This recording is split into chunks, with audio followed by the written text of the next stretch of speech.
Okay, let's dive right into this. Today, we're unpacking a story that seriously has it all. We're talking romance, betrayal, class warfare, and, well, root vegetables. Yep, you heard me right. We are exploring the fascinating narrative from that recent hit animated story about a potato, an onion, and a tomato. But hey, don't let the cartoon produce fool you for a second. This is a surprisingly deep melodrama. It digs right into those superhuman struggles of trust, manipulation, and the pure, enduring power of honesty. I mean, it's literally a high stakes vegetable soap opera, and the lessons baked into it are actually incredibly profound. And that brings us to the core dilemma we'll be dissecting today. Can money and status replace true, simple love? It's a question as old as time, right? But this explainer's source material tackles this exact dilemma in a really unusual way. We're looking at how external pressures, things like wealth, societal status, and just calculated manipulation, can crack even the strongest foundations. What you should really take away from this is a clear understanding of exactly how manipulative tactics work. And honestly, it doesn't matter if it's happening in a high-stakes corporate boardroom or a quiet village of vegetables. Now, what's really interesting here is the pure, totally uncomplicated baseline we start with. Meet Alu, the potato. His vision for the future is grounded. Literally, he tells his partner, Piaj, the onion, "My dream is simple, a small house, and in that house, you and me always together."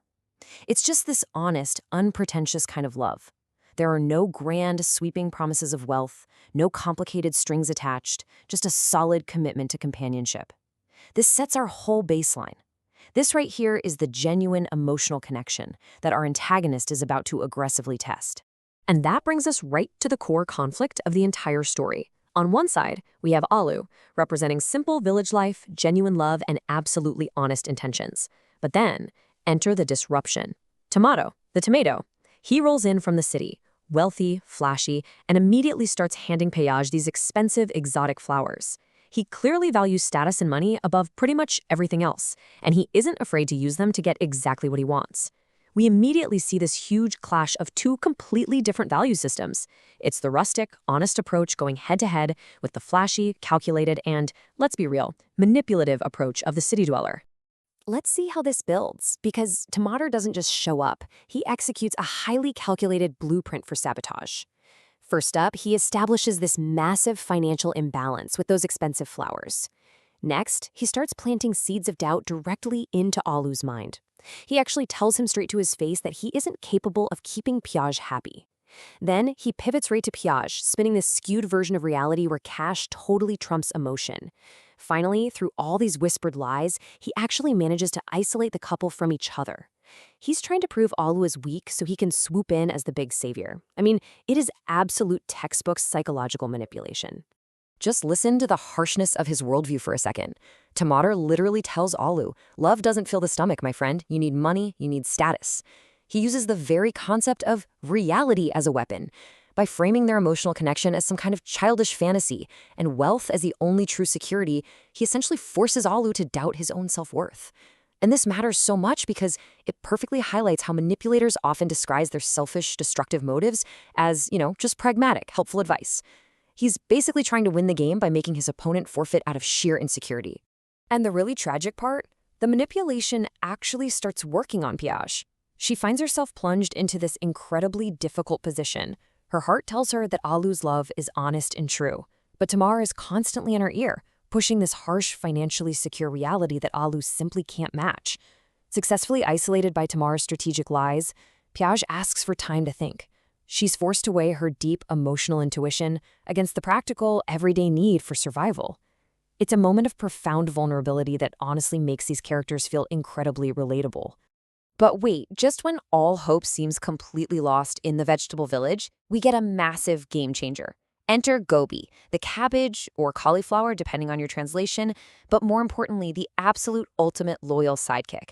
He is the vital voice of reason here. When Alu is just spiraling into doubt and depression, Gobi flat out refuses to let his best friend stay in the dark. He injects exactly the kind of energy and clear-headed perspective needed to snap Alu right out of his funk. Every hero needs a good sidekick, right? And Gobi is here to remind Alu that you don't just give up when someone tries to rewrite your story. What happens next basically plays out like a thrilling detective movie. Step 1, empowered by his friend, Alu refuses to stay confused any longer and eagerly accepts Gobi's help. Step 2, they venture out together into the dark, mysterious night, absolutely determined to uncover the real story behind Tomater's sudden arrival. Step 3, they quietly sneak up and eavesdrop on Tomater, waiting to capture the undeniable truth. Alu is no longer the passive victim of someone else's manipulation. He is actively taking back control of his own life, and it's awesome. So, the crucial point is, they catch him red-handed. Out there in the dark, they overhear Tomater's shocking secret confession. He's just muttering to himself, "I will prove Alu weak in front of the village because whatever I want, I must get." Boom! There it is. The veil is completely lifted. It was never about providing a better life for Piage or offering pragmatic advice. Not at all. It was entirely about Tomater's inflated ego, his selfishness, and his intense desire for control. The objective truth is finally out in the open, caught on tape, so to speak.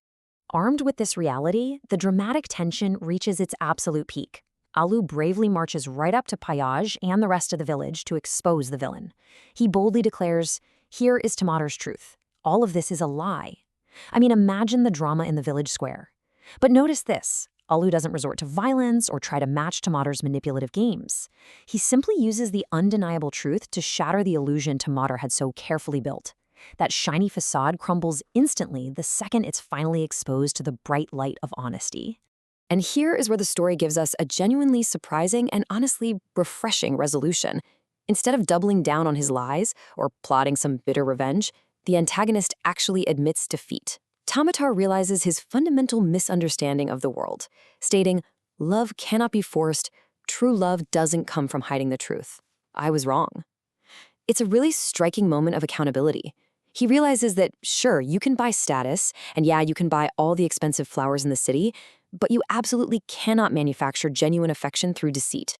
This leads us to a surprisingly mature emotional resolution, what the source material literally calls a blockbuster ending. Piage actually forgives Tomater, but, and this is a massive distinction, she only does it because his heart genuinely changed and he took full accountability for his actions. Tomater accepts his mistakes and actually promises to learn from them. Alu and Piage joyfully reunite, and their bond is actually so much stronger now because it survived such a profound test.